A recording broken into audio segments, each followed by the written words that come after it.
Cox ব্লগের আজকের এপিসোডে থাকছে গেট রেডি উইথ মি থেকে শুরু করে রাতের বেলা ঘোরাঘুরি এবং খাওয়া দাওয়া। সো আসসালামু আলাইকুম everyone, this is Tanima and welcome to my Cox blog episode 4। আগের ব্লগগুলোতে কিন্তু আমি ইন ডিটেলসে সবকিছু শেয়ার করেছি। বিচ অ্যান্ড সুইমিং পুল থেকে এসে শাওয়ার নিয়ে দেন রেডি হচ্ছিলাম। কক্স এসেছি আর বিকেলবেলা সমুদ্র পাড়ে গিয়ে সানসেট এনজয় করবো না, এটা তো হতেই পারে না। তাই আমি বিচের জন্য একটু সুন্দর মতো রেডি হয়ে নিচ্ছিলাম।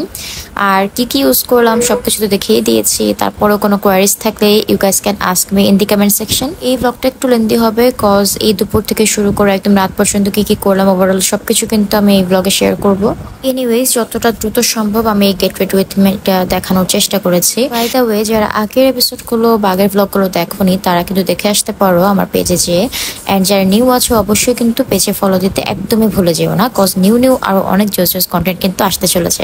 আর এই ব্লগটা একটু লাস্ট পর্যন্ত দেখো, নইলে কিন্তু তোমরা অনেক মজার সব ইনসিডেন্ট মিস করে ফেলবা। সেটিং স্প্রে দিয়ে নিচ্ছি বেশি করে। তারপর হচ্ছে আমি ফেসে কম্প্যাক্ট ইউজ করলাম। ওই দিন আর লুজ পাউডার ইউজ করিনি, কম্প্যাক্ট দিয়ে আমার ফুল ফেসটা আমি সেট করেছি। আইজ আমি একদম সিম্পল রাখা ট্রাই করেছি, তাই একটু হালকা শিমারি শেড ইউজ করেছিলাম।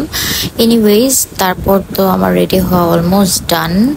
একটু তাড়াতাড়ি করেই হচ্ছে ট্রানজিশনটা করে নিলাম। বাই দ্য ওয়ে, এই আউটফিটটা আমি আজকে পরেছিলাম and it's one of my most favourite outfits. Red colour নেটের মধ্যে একটা টপ অ্যান্ড লং স্কার্টটা দেখতেই পাচ্ছ, খুবই পছন্দের আমার এই আউটফিটটা and it's very nice, very pretty, তাই না? তোমাদের এই আউটফিটটা কেমন লেগেছে to let me know in the comment section. Then এই দেখো, it's my final look. By the way, then আমার মনে পড়লো যে আমি হেয়ারে একটা বো পরবো, দেন আমি এই বোটা পরে নিই। সো দেন আমরা বের হয়ে যাই হোটেল থেকে অ্যান্ড ইটস অলমোস্ট ইভিনিং। অনেক সুন্দর একটা বাতাস পড়ছিল আর আমরা যখন গিয়েছিলাম তখন কিন্তু রেইনি সিজনই ছিল, বাট আলহামদুলিল্লাহ আমরা কোনো বৃষ্টি পাইনি। মানে খুবই সুন্দর ঠান্ডা একটা ওয়েদার ছিল, খুব বেশি বৃষ্টিও না আবার গরমও না, মানে খুব সুন্দর একটা ওয়েদার ছিল। এনিওয়েজ দেন আমরা একটা অটো নিয়ে নেই অ্যান্ড অটো নিয়ে আমরা যাই হচ্ছে সিগালের অপোজিটে যে বিচটা, প্রবাবলি সিগাল পয়েন্ট, সেখানে। আর গিয়ে দেখি যে অলমোস্ট সানসেটের টাইম হয়ে গেছে। এত সুন্দর লাগছিল আকাশটা, মাশাল্লাহ। বিচে তো অলওয়েজই অনেক সুন্দর একটা বাতাস থাকে, অনেক সুন্দর একটা ওয়েদার থাকে, বাট ওই দিনের ওয়েদারটা অ্যান্ড স্কাই ভিউটাও মাশাল্লাহ অনেক সুন্দর ছিল, অন্যরকম সুন্দর। আকাশটা পার্পেল ব্লু, মানে অনেকগুলো কালারের একটা শেড হলে যেরকম হয় ওই রকম। আর এটা ছিল হচ্ছে জুলাই মান্থে, বাই দ্য ওয়ে।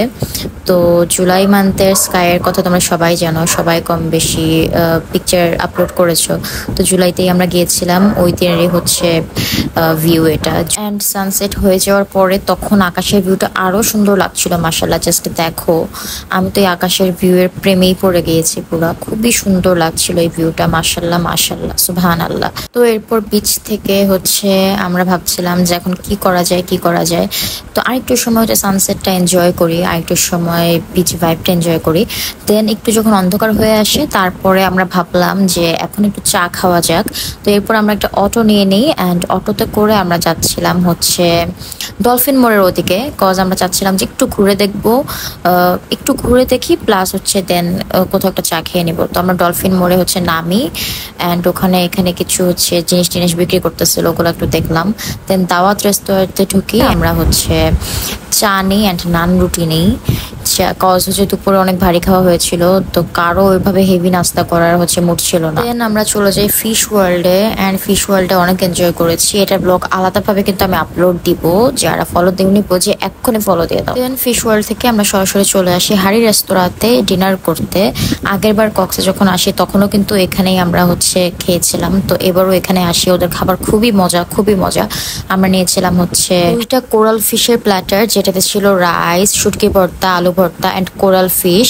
2টা প্ল্যাটার নিয়েছিলাম, তো মাছও দিয়েছিল 2টা, সাথে হচ্ছে ডালও ছিল। আমার জন্য মোরগ পোলাও অর্ডার দিয়েছিলাম, বাট মোরগ পোলাওটা হচ্ছে অর্ডার নিয়েছে ওরা, বাট পরে জানায় যে মোরগ পোলাওটা শেষ।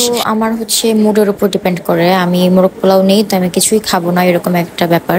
আর ঘুরতে গেলে ভাত খাওয়া আমার একদমই পছন্দ না, যেটা আমি এর আগের ব্লগেও বলেছি। বাট ওই দিন হচ্ছে আব্বু জোর করে বলছিল যে একটু টেস্ট করো অ্যান্ড টেস্ট করতে গিয়ে আমি ওদের ভাতের মাছের পুরো ফ্যান হয়ে গিয়েছি। এত পরিমাণে টেস্ট ছিল ওদের খাবার, আমি একটু টেস্ট করতে গিয়ে আমার পুরো মানে খুবই মজা লাগলো অ্যান্ড বেশি করে খেয়ে ফেলেছি ওই দিন।